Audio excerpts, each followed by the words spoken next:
there you go. It's worth taking more time to prepare so that you can have success in the end. And before I wrap up, I just want to say, both Hemp and especially Tom were critical to getting this bill passed in the state of Vermont. Right.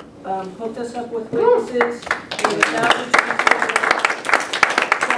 the states, talked with me endlessly on the phone, sent out alerts to their Action Alert Network in Vermont. So I really hope that if Vote Hemp is ever asking for your support, you will give it to them, because it really made a difference for us. I don't think we could have been successful without Vote Hemp. And I'm happy to answer questions, and I also put our website here, which is ruralvermont.org, in our issues section.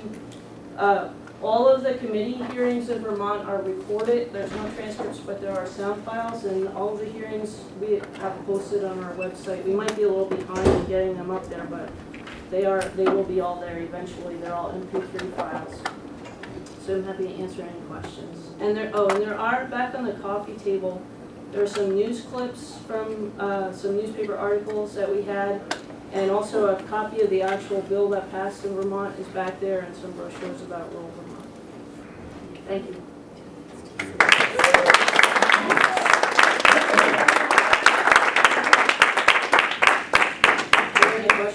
Anybody have any questions? In your experience, what do you think on the federal level are some of the key points and strategies from your perspective? Well, so the question is about federal level key points and strategies. And one thing, I was just looking at this little map over here about all the states that you have had some action in. And I suppose that means that there are committed activists in those states already. And that's a pretty nice map as far as the current committee structure in terms of the Agriculture Committee and the Judiciary Committee. And what I would really hope to see on the national level is to sit down and think about, you have a bill there, you have Ron Paul's bill. As far as I understand, if that bill were enacted, it would solve the problem. And so it would be interesting to think about how can we put pressure, especially in these states, on Congress people to get that bill moving. And I think if it were a coordinated campaign that was really focused on specific timelines and specific states doing specific things, for instance, Vermont, we have Leahy.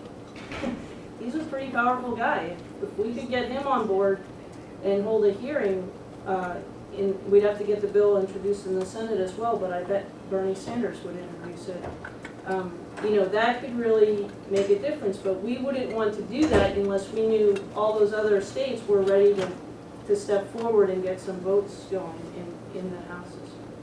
In the next growing season, are you going to have a lot of farmers growing, or are they afraid of the federal? It's actually, you can't grow hemp yet in the state of Vermont. The way the bill was set up is you need to have a license to grow it, and the rulemaking that would establish the licensing procedure cannot happen until something happens at the federal level.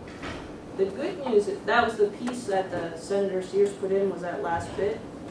The good news is that the draft person that wrote the bill was a big supporter of hemp. And so if you read it, it says, it's like a really funny... You have to read the bill before you vote on it? It's a really funny effective date, because it says, it shall not take, just the rulemaking piece doesn't take effect until U.S. Congress amends the definition of marijuana for the purposes of the Controlled Substances Act, or the United States Drug Enforcement Agency amends its interpretation of the existing definition in a manner affording an applicant a reasonable expectation that a permit to grow industrial hemp may be issued.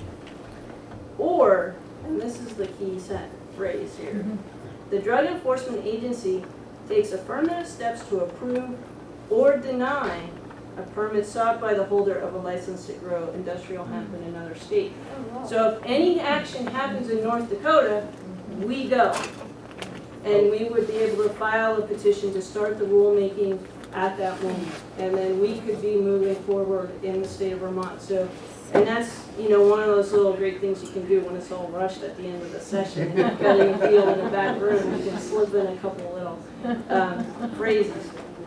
There are also a couple other differences with the North Dakota bill that I'm excited about. I'm happy to talk about that individually. Any other questions? Great, well, good luck to you all, and Thank feel you free very to much for contact your me with questions. dedication.